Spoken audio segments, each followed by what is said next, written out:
Thank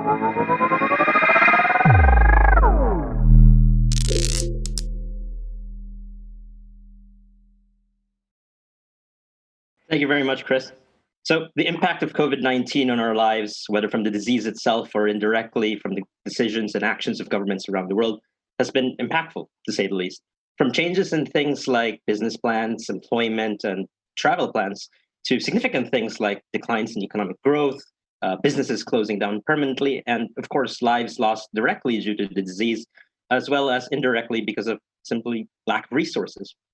Though there are varying opinions about the disease itself, as well as whether the government actions were appropriate or not, most of us simply need to act on the effects of these decisions and the disease itself and make sure that the future goes in the best direction that we can hope for and work towards.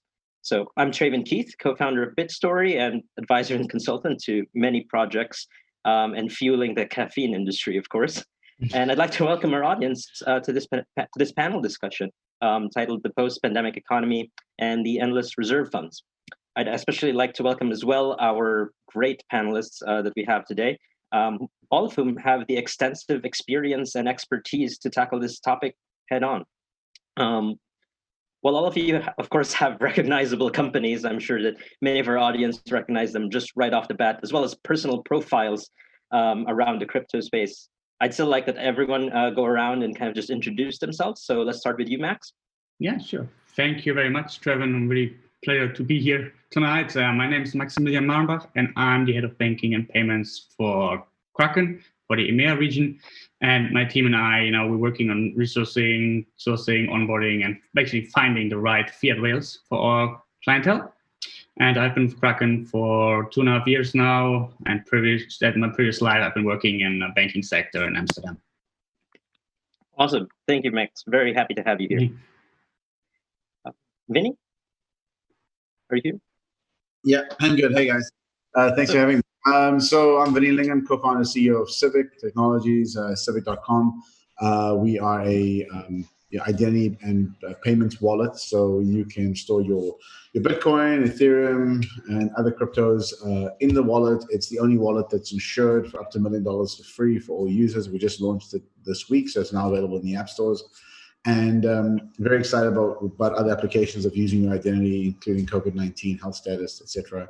Previously, I founded and ran Gift, a mobile gift card platform, which was the biggest Bitcoin seller for many years. Awesome. Welcome, Vinny, and congratulations on the launch. Okay. Jose, you're up next. Hi, guys. I'm Jose. I'm a founding partner at 01 Capital. So we are a corporate finance advisory boutique regulated by the FCA based out of London and specialized in digital assets. So we do fundraising, token economics modeling, which is personally my specialty, as well as M&A. We've advised on some decent transactions. We recently advised on the Steemit transaction. And previously to this, I was head of advisory at Amazix. We worked with about 150 projects, helped raise around 1.3 billion, some of the big token sales in the space. And before that, I was a professional poker player, actually, and an entrepreneur. Wow. Welcome to the panel. I'm very honored to have you with us. And last, but certainly not least, Kevin. How's it going? Appreciate you guys having me here. I'm Kevin Kelly, one of the co-founders of Delphi Digital. We're a research and consulting boutique focused exclusively on the crypto and digital asset space. Our job is pretty simple. On the research side, we provide institutional grade research for a number of buy-side clients, primarily within the crypto space, but also starting to branch out into more kind of traditional institutions. And then on the consulting side, we do a lot of work with either different buy-side clients that are coming and trying to understand the space, or we work with a number of different prominent projects to do token economic redesign, structuring, things of that nature. So pretty involved in crypto and excited to be here. Awesome. Welcome, Kevin. It's an honor to have you here with us as well. So, I mean, it's fantastic how all of us here are connected together. I know, we're all connected remotely as much as we'd like probably to meet each other in person once again. But yeah, it's just fascinating. 30 years ago, this couldn't happen at all. And I'd like just each of us to kind of share a little bit more from our personal experiences and professional experience, of course, about how COVID-19 has affected both of those, as well as share maybe something from that's going on within your own countries or, primary or area of residence, and with regards to how maybe people are seeing their day-to-day lives change now and in the near future, as well as their thoughts around the increased money printing, if any, within your own countries. Let's start once again with Max. Thanks, Trevin. I mean, let's split up from professional point of view. Kraken has always been a remote-first company. So there has not been a ton of change for me personally in that specific aspect. The difference is that, of course, now most of our meetings are via Zoom or our web interfaces, and unfortunately not in person anymore. I personally always prefer the human interaction in person rather than just digitally. But as I said, Kraken has always been a remote-first company with a complete remote setup, so that this whole pandemic situation, from that aspect, what has not really made a big impact on us. And it's more the external counterparties that my team and I primarily work with are, of course, now adjusting to the setup that we have been experienced with for quite some time.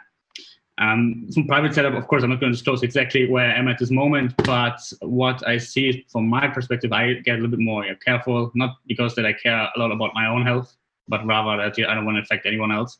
And apparently, of course, I'm not a biologist or doctor by any means, but apparently you can carry that virus without, knowing it. And, that's why whenever I go out, I wear a mask and everything. It might look a little bit ridiculous, but I don't do it for myself, but I don't want to infect anyone else. Oh, well, it's nice of you to think about others as well. So definitely an important thing to keep in mind. I mean, over in Asia, that's something that's quite common. Vinny, I think a lot of people don't hear a lot about how South Africa is going around this. Can you share a little bit more about over there?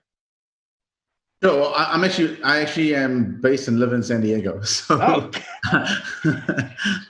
I am South African, obviously, but I moved out to California about 12 years ago. Look, I mean, I obviously I've got family there and friends. I keep tabs on what's going on back home. South Africa is in an interesting spot. I think the cases are now at about 3,000 plus a day, and deaths are rising pretty quickly. The country's got 5 stages of lockdown. 5 being the most, you can't leave the house basically. And then I think most of the countries are stage 3 or 4 right now, but the cases are rising. What's interesting, I think, is if you look at COVID-19 globally and in the US as well, I'm not actually so concerned about the US as most people are, because the cases are spiking amongst younger people. So what's happening is you're seeing older people taking care of themselves, putting masks on, not going out into big venues, big groups. The younger people are getting infected. So you're getting 20-year-olds and 30-year-olds getting infected because they want to go out and party and do what they do. And the good news is that's not putting as much of a strain on the healthcare system as what we saw in New York in March. So, I think to some extent we're slowly building the beginnings of some sort of herd mentality. And as long as the younger folk are not infecting older folk, it's actually probably not a bad thing in my professional opinion as a non-epidemiologist, because I'm not a doctor. But, I think it's probably okay for us to try and get back to some semblance of normal life by this. And so when I look at South Africa, we have a very young population as well. And I haven't seen the data yet, but look, it's obviously had a negative economic impact globally, and South Africa is not immune to this. The US moved first with the stimulus package to revive the economy.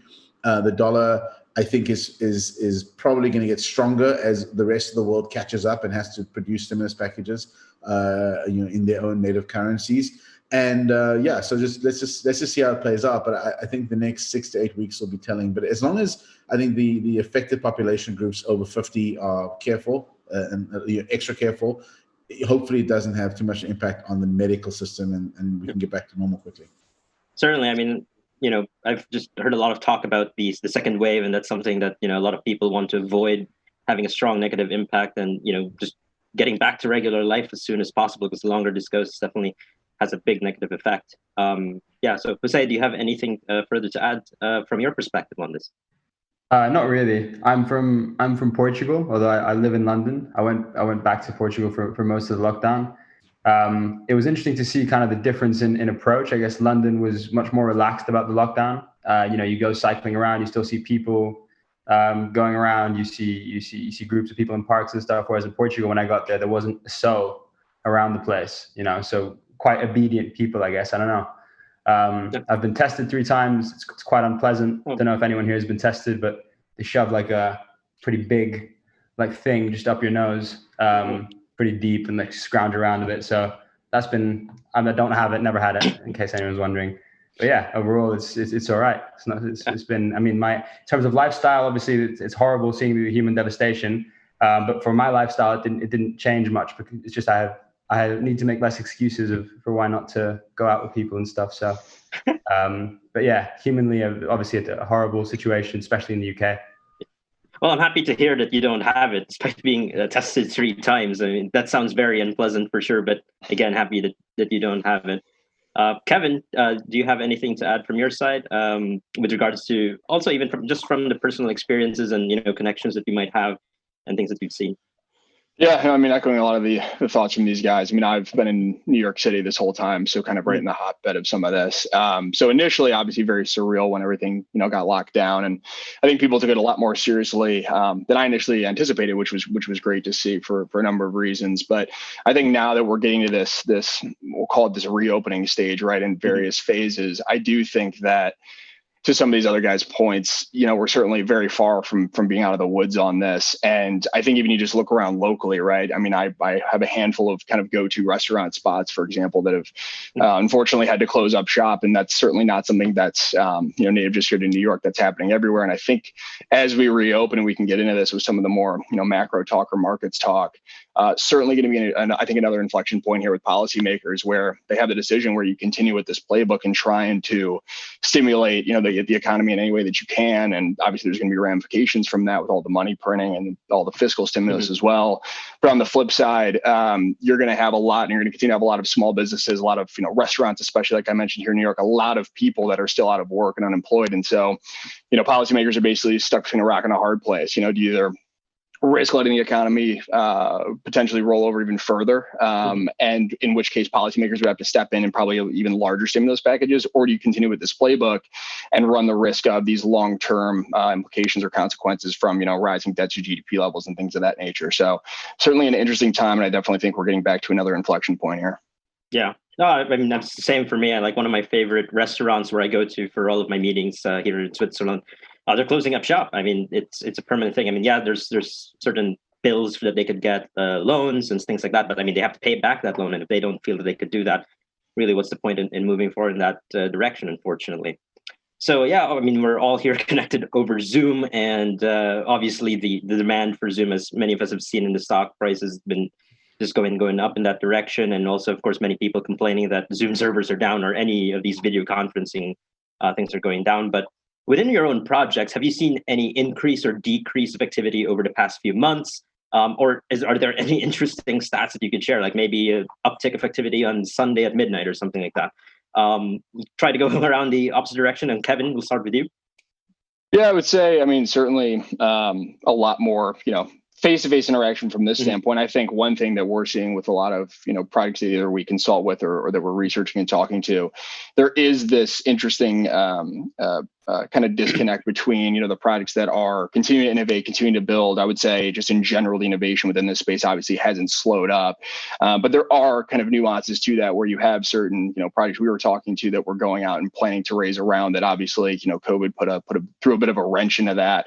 And so I think a lot of people have obviously been trying to shore up cash and figure out exactly what their runway is. And runway has become extremely important. Not to say that it wasn't beforehand, but I think we're certainly getting back to that point where, you're starting to see the shift away from money excess just kind of flowing into these different projects. There's a lot more discipline, and long term, I mean, certainly should be good for the space. But long story short, I mean, there's a number of different nuances within these different projects, and I think that's going to create opportunities for people. But unfortunately, it's also going to probably cause some projects to close up shop earlier than they initially wanted to.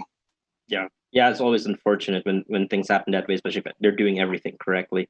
Jose, I know that you also kind of like consult with various projects and invest in some of them through your company. Can you share a bit more about that? Yeah, sure. I mean, the consulting is definitely, we do a lot of consulting with institutions and government type entities as well, and that's definitely slowed down. But in terms of our main advisory business, it's quite counter-cyclical, and it's actually kind of accelerated, obviously, because of the consolidation that we're seeing happening in crypto. So there's a lot of companies out there that have run out of cash, that are looking for fundraising, or that have built a product, but now they can't find a Series B, so they're looking for it to be acquired. We're seeing buy-side mandates as well, in terms of cashed-up projects that see the opportunities out there and want some help picking them. So that side of the business is really accelerated. Overall, though, I think this, people have said it time and time again. I think this has been an accelerant for the whole space. I think the effects of COVID in terms of highlighting the problems of the economic system, in terms of, even the push for the digital dollar, the push for digital currencies, highlighting the strain that banks are under, repo lines, the problems with the dollar. I'm sure we'll get into all of that. But I think it's just been an accelerant for crypto. And I think people have been responding well. I think we've seen more building in the last kind of 3 months. From my perspective, we've seen more innovation and building than we saw ever before. I guess crypto companies are already geared up to be remote, to be used to working in that way. So it's been really exciting. It's been quite busy and really exciting to see everything that's going on. Yeah, that's awesome to hear. Vinny, have you been seeing the same things on your side? I know you mentioned that you just launched the app, so I know you don't have that data to compare with beforehand, but is there anything that you've seen perhaps with the projects that you've invested in, similar things that what Jose said? Yeah, I've had quite a few, this year, quite a few liquidity events and exits from small investments I've made. So a lot of companies are being acquired. There's actually a lot of M&A activity. Actually, some investment activity as well. I'm seeing secondaries as well that have come through. But it's a few and far between. I mean, I've got quite a large portfolio, so it's not like too, 3 or 4 transactions is kind of like, just above the average I'd expect a year. But funding is definitely dried up when it comes to crypto companies. VCs, I have tons of VC friends. They think crypto is a joke, and they are not interested at all. So I tell crypto companies that approach me, don't pitch traditional VCs. Don't even bother. Don't even go to them. I don't care how big their name is. There's some exceptions, like Andreessen, for example, where they actually have a crypto fund. But most traditional VCs don't believe in crypto at all. They'll follow it if the market runs up and everything gets hot, and then they'll basically jump in like they did in 2017, not knowing what they're doing, and just make a bunch of random bets because it's hot and the it thing to do. But in the current down cycle, look, you got to remember VCs are fundamental investors, right? So they, for them, they want to see actual usage, traction, and delivery from these projects, right? So take any random crypto project, like who's your customer and who's buying and who's using it.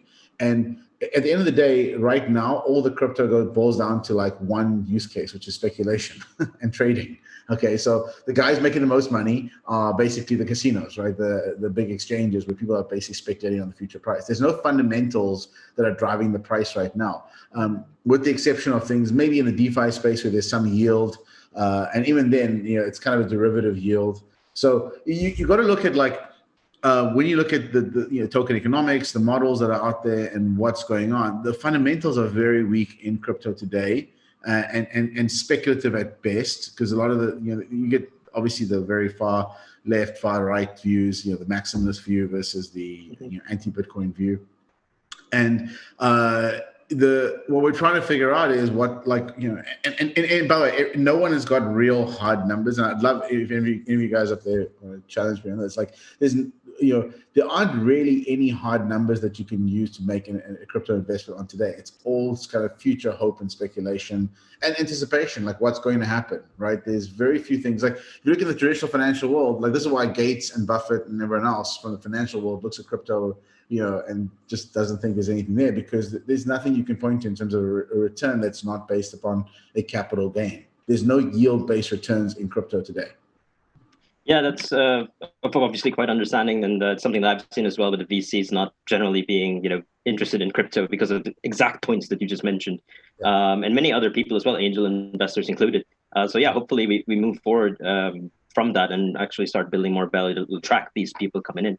Yeah, and I'll just add, from our perspective, like Civic's launched a crypto wallet right now. We're going after the market of people who want to store crypto in a wallet where you've got some insurance, it's multi-sig, it's non-custodial. There's lots of reasons why you'd use something like this. But the universe for customers for us right now is very small. If you look at the search queries that are coming in, look at the page views on the websites that have crypto wallet. I think based on the analysis we've seen, maximum 50 million people worldwide had crypto wallets a day, and that's an upper limit, okay? Because some people have 2 or 3 wallets. So you're probably looking at somewhere between 20 and 50 million people in the entire world that actually have an interest in creating a wallet, using a wallet, moving one wallet to another. So when we look at like metrics like, okay, how do we churn people from other wallets into our wallets? That's probably a better thing for us to do than try to go after the new market, because the new market is a lot harder because the growth in new users is smaller. So like these are things we have to consider. Like, how do you get the crypto into the mainstream? Because right now we're all playing in the same pond. Yep. Yeah, I mean, and we have the perfect segue to the next to Max. Max, who's with Kraken and probably has some of the raw data. I don't know if you're allowed to share that, Max, and if you're not allowed to, no problem at all. But can you perhaps share some light on whether you're getting a lot more new users into the space who are not in the crypto space already previously, just over the past few months because of COVID-19? Yeah, sure. So we have seen over the past few months that we actually have a significant uptick in user numbers. This includes both retail and professional clients. We have retail customers that now basically take their last money and try to get into crypto to understand each other, what's going on. It's something that's for them. We have retail customers that just want to learn a little bit, understand a little bit more about this new technology, this new industry. And we have more and more professional customers, private banks, family offices, and the like, that currently are getting more and more into the space, because also they get, in the end, of course, demand from their end customers. So we see that it's an uptick. You're right, Trevor. I'm not able to share any fixed numbers just yet. It's not unlikely that at some point we will publish another report, because we quite frequently publish various types of reports, and there might be something coming in the not too distant future about this. Okay, yeah, well, certainly if you do release the report, it's something that I personally would be very interested in reading. I know that a lot of in our audience would love to read that as well. So please do keep us posted. So it was brought up in the messages from Vinny and Jose a while ago about how some companies are able to get funding and some companies are not able to get funding in order to take their project further. And we've unfortunately heard a lot of stories about some good companies not able to get the runway that they need in order to move forward, even if they're doing everything right. But at the same time, we're seeing, a lot of companies also receiving the money. Like Geek Plus received over 200 million just a few weeks ago. Payphone, Contentful Outreach each got over $50 million. What advice can you give to startups right now in order for them to, I guess, not just survive, but perhaps to thrive? Vinny, we'll start with you.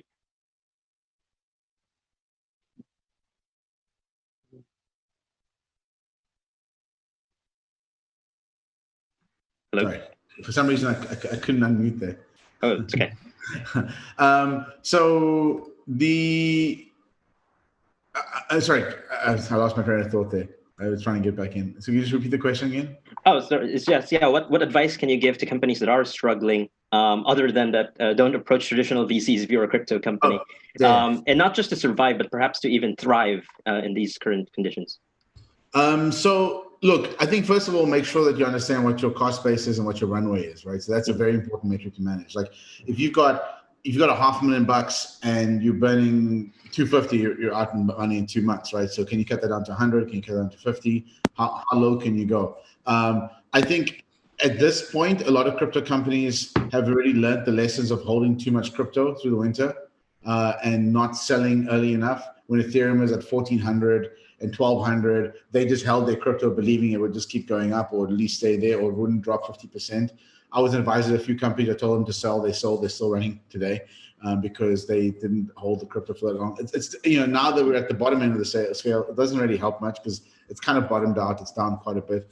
But you still need to make sure you have enough cash reserves. So with crypto companies, it's really about like maintaining your cash position because you pay your costs in cash, not in crypto, and having the right balance of crypto versus treasury, and realize that the crypto assets are speculative at best. How to raise additional money right now? I don't have a good answer for that. I think, one thing I will not advise companies to do is try and chase after big deals because, big companies are very slow at doing deals. We've done deals with big companies. It takes 2.5 years, like sometimes to get a deal done. And that can really just burn a hole in your pocket if you're waiting for that big deal with big revenue to come through. So don't be too optimistic of the ability to close deals. Revenue is always great, but getting revenue in crypto is really hard right now. And then maybe look at this point. I think it's just more about keeping getting metrics that are fundable together, whether it's users, whether it's volumes, transactions on your platform, whatever it is, and then making sure you keep a low cost base that you can leverage off, so you can just last longer. Like part of the secrets to success is survival. Like in ups and downs. Like if you can just survive long enough, and you're building something of value, it's just getting to the other side, crossing the chasm. I mean, all crypto companies today would be fundable. I wouldn't say all, but a lot of crypto companies would be fundable if Bitcoin was at $50,000 or $100,000 tomorrow. Like the whole market sentiment changes, then money starts sloshing around, and you can fund it. But when Bitcoin's under 20,000, we're basically in the prove it mentality, and that's it. Well, thank you very much for those good advice. Hopefully some of our audience can benefit from that. Jose, can you share some advice from your side as well? Yeah, I mean, definitely echoing what Vinny said. Cash is king right now. You have a lot of startups that there was a lot of money slushing around, and they raised money from VCs who had a lot of money slushing around, and then who were bidding up the valuations in later rounds. So, and now when the money's tighter, obviously people are looking for startups that are cash flow positive, or at least that have positive unit economics and can scale down to be cash flow positive. Because there's a big difference between sort of business models that only work at scale, where you raise money and then you need to kind of go for broke, and you'll only actually be profitable at scale, versus business models that have positive unit economics from the get-go, and you can always scale down to do that. And I think right now what you want is businesses with positive unit economics that can do that. But you basically want to fund people that don't need funding, or that could survive without funding. So I think the dynamics changing for the first time. You're seeing, for the first time in a while, kind of the power is back on the side of investors, where at the time you had to kind of convince entrepreneurs to take your money. Now the power is back on the side of investors, and I think that is a better dynamic, I think, in general. That's wonderful. Thank you very much for sharing all of that. Yeah, it's very insightful, and hopefully, again, thank you both for sharing the good advice. As me as a startup guy as well, definitely good things to keep in mind. I mean, as mentioned earlier as well, we talked a little about push to digitization, more digital projects and companies gaining higher levels of recognition and greater use. But obviously in cryptocurrency, as mentioned again, it still needs to grow a bit more on that side, and to prove it that it's actually going to be here to stay. For Kevin and Maximilian, perhaps if you could share your thoughts about this push to digitization and how that affects things moving forward, like whether this is something, the spike recently is something that's just because of the short-term reaction, or if it's something that's a sign that, this is a catalyst that's going to be, the growth is just going to simply be much faster now because of everything that's been going around. I mean, people who have said work from home doesn't work, well, it's they've had to make it work. They had no choice. But then also we've seen a lot of stuff talking about cryptocurrency decoupling from the current market. We've seen a little bit of that, but at the same time, some ways where the cryptocurrency market performed in parallel to the traditional markets. Kevin, we'll start with you. What are your thoughts on this? Yeah, I certainly think it's definitely, I think as Jose said it best, it's certainly sort of an accelerant for a lot of these trends, right? And digitization being, a giant secular one that we've all been watching for a while. So I certainly think that's going to accelerate the adoption of that. A lot of companies certainly will understand now that, they can operate in this kind of work from home, or at least be more flexible. And, for our company, for example, maybe we do downsize our commercial, office space. Maybe we're not taking as many trips every year because we can actually be pretty effective even in, these types of meetings with different project teams and things of that nature, being more remote. So I definitely think there's going to be some shifts that or changes that happen that stay post-COVID, I guess you could say. I think one of the other kind of big things that we're watching, this is more of a longer term macro trend, but it certainly can play into crypto, is if you think about, in the aftermath of this, the haves, the have-nots, if you look at just the public markets, who's actually getting access to capital markets, who's actually able to raise capital in this environment, you've got big central banks like the Fed basically putting a backstop against investment grade corporate bonds. You're seeing record levels of issuance, makes total sense. If you're able to tap those markets, you do. Where I think this gets just interesting and I think will accelerate potentially the push into crypto is this idea of, income, wealth inequality, economic inequality. And if you're able to create these permissionless systems and essentially create these new ways in which people can create some type of passive income or participate in the employment, I guess you'd say, of these different protocols and projects that are being built. I think it's going to be a paradigm shift, 5, 10, 15 years from now. Will it be overnight? No, but I do think there's going to be a lot of opportunities, and this could potentially serve as the accelerant to push us there. Okay, yeah, thank you. That's definitely quite interesting. And yeah, I mean, switching to digital offices and what you mentioned at the start about closing down offices is something that I've seen as well with some of the companies that I've worked with. One of the companies I co-founded also, that's something that we've had to do. And kind of like adjusting to that obviously has a social aspect as well, some of which you mentioned. Yeah, but it's something that we have to adjust to. And I guess, yeah, we will see how things will move forward for those companies. Max, do you have anything further to add to that? No, not a lot. I mean, Karen basically summarized it perfectly there. I think if there's one or a few good things about this whole pandemic situation, that it forces companies to think about their whole digitization, about the digitization of their services, of products, but also their company culture in general, right? Yep. So it's like COVID is a global chief innovation officer, I think, for a lot of companies these days. By just making them change, they have to adapt, right? Yeah. And the most crucial skill in the world is adaptability, right? And I think this COVID situation just really forces people to think about it. You mentioned quickly about the potential decoupling between crypto markets and traditional financial markets. I think the word decoupling is a little bit too hard. It sounds too finite and too final for my taste a little bit. We see that a lot of players are in both industry currently. We see that there are correlations happening. Will there be, some, let's say, unique traits of crypto? For sure, but a complete decoupling from traditional financial markets, I personally don't think so. I would rather be concerned with some sort of a decoupling between the financial markets and let's call it the real economy or the real society, right? The skyrocketing poverty rate and unemployment rate, but the indexes almost recover like 75, 80% of the losses already. So how does that fit together in the end? That's something that I would rather be concerned with. Mm-hmm. Yeah, I agree. Also, the decoupling might be too tough of a word, but it's one that's thrown around quite a lot. The adaptability is definitely something that's important, and I think that's one thing that's setting apart some countries and companies, from other companies. And the overall, again, the social aspect, which Kevin mentioned, is definitely plays a huge role in the company culture that you said. Really affects that, and sometimes some companies react quite well to forced things, and some companies they don't, and instead maybe spend too much time arguing and whether it's right or not. Meanwhile, it's happening behind the scenes, and I mean that's something that's also happening to a lot of us at a personal level. I mean, for all Americans, the U.S. dollar, the U.S. Federal Reserve printed $3 trillion US dollars over the past few months for everyone in the EU space. The European Central Bank just printed, I think, around 1 trillion euros over the past few months as well. So, yeah, that's kind of like pushed a lot of discussions about inflation and how that's affecting all of us. Although we don't really sometimes see that in the market today. Like, for example, the Norwegian kroner got more affected because of the oil prices, of course, because there's a lot of things going on.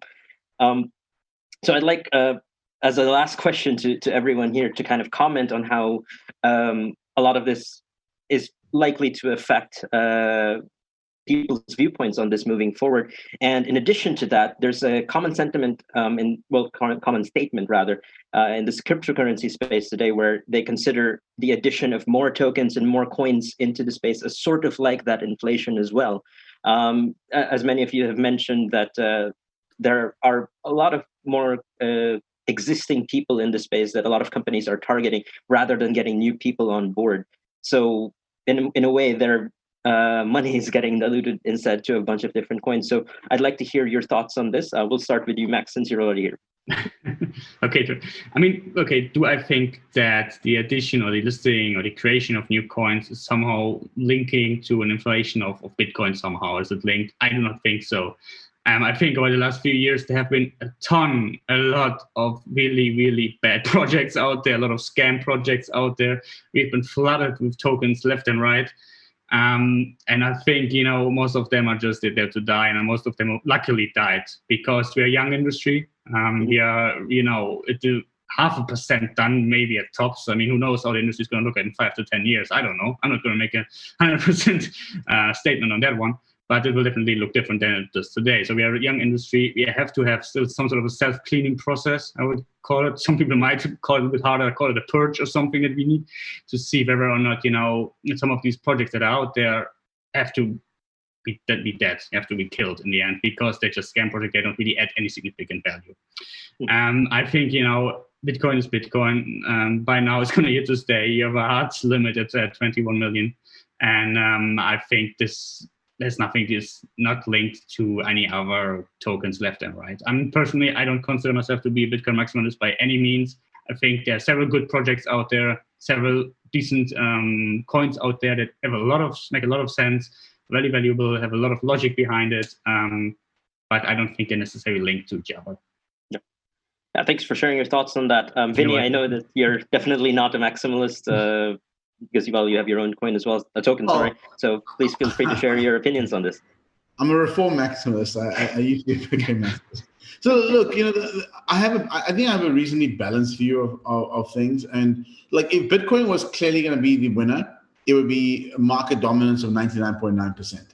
Right. And so market sentiment is really reflected in the market caps relative to Bitcoin. Now, the market believes right now Bitcoin's market cap dominance is like 65% or something, maybe a little bit more if you take out all the scam coins. The point is, the fact that these other coins still exist means that there's some sort of risk adjusted view of Bitcoin versus everything else. It is so certain all the money would flow into Bitcoin immediately, but there is probably a 2/3 chance that Bitcoin is the winner, and that's kind of what's priced into the market. I'm just interpreting what I'm seeing.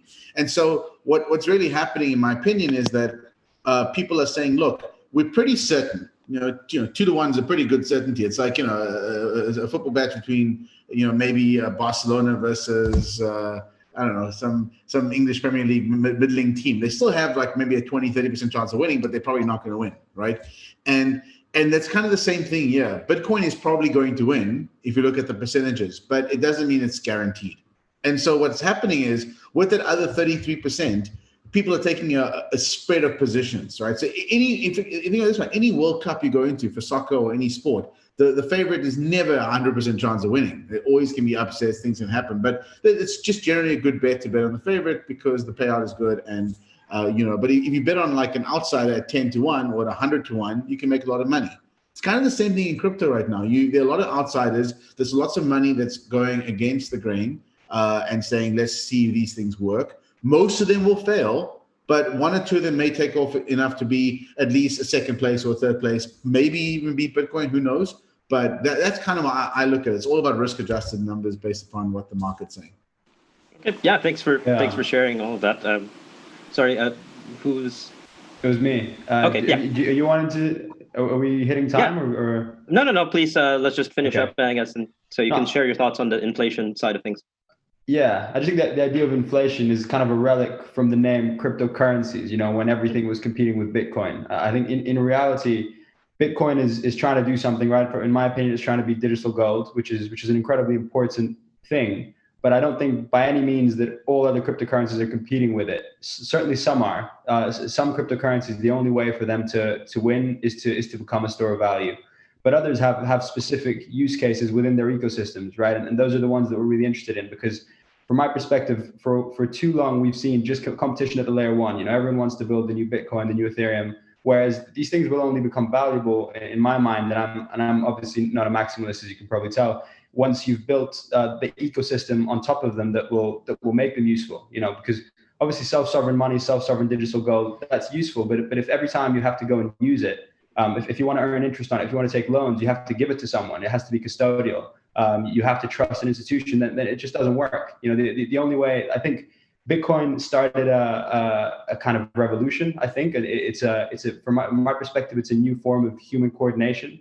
A decentralized form based on programmatic incentives, and I think that can be applied in a lot of different ways. And first of all, we need that in the financial system, but I think it's also being applied, like by Vinny in identity and in loads of other fields with Web3 and with that Kevin mentioned, with combating inequality and stuff. So, from my perspective, the inflation it's not even because these aren't coins, these aren't all currencies, these aren't all trying to be currencies. So, it's very different from the inflation the issuance that we're seeing in traditional markets. And yeah, from my perspective, it's very, very different. Thank you very much for sharing that. Yeah, and last but not least, I know this is the last.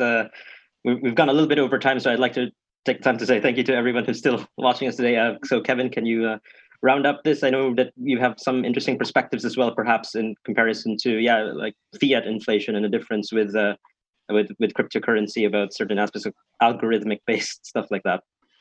Yeah, absolutely. I mean, echoing and piggybacking off a lot of what these guys said. I mean, Bitcoin's Bitcoin. I think if you want to pair it over to a not perfect example, but if you take it to public markets, I mean, there's hundreds or thousands of small or micro cap stocks out there, and that doesn't necessarily mean from a capital allocation standpoint it detracts away from the Amazons, the Netflix of the world, right? And it's again not a perfect parallel, but I think there is something there. And as you start to see people really warm up to the idea of what Bitcoin is, and to Zay's point about what Bitcoin's trying to do versus everything else, certainly over time I think the market will get a bit more efficient. When it comes to fiat currency, I think what we have right now is really the perfect storm for kind of broad-based currency debasement, and that's not just in your more kind of fringe fiat currencies or local currencies. I mean, we're talking about the U.S. dollar, the euro. The path we're on right now is aligning for that broad-based currency debasement. Why that becomes really important is because if you're thinking about this from a traditional institutional multi-asset portfolio perspective, that currency debasement, when you already are getting next to nothing in terms of yield on a lot of the sovereign debt, I think the risk within sovereign debt markets, and again, this isn't just emerging markets or some of your fringe advanced economies. I think the risk in U.S. Treasuries, for example,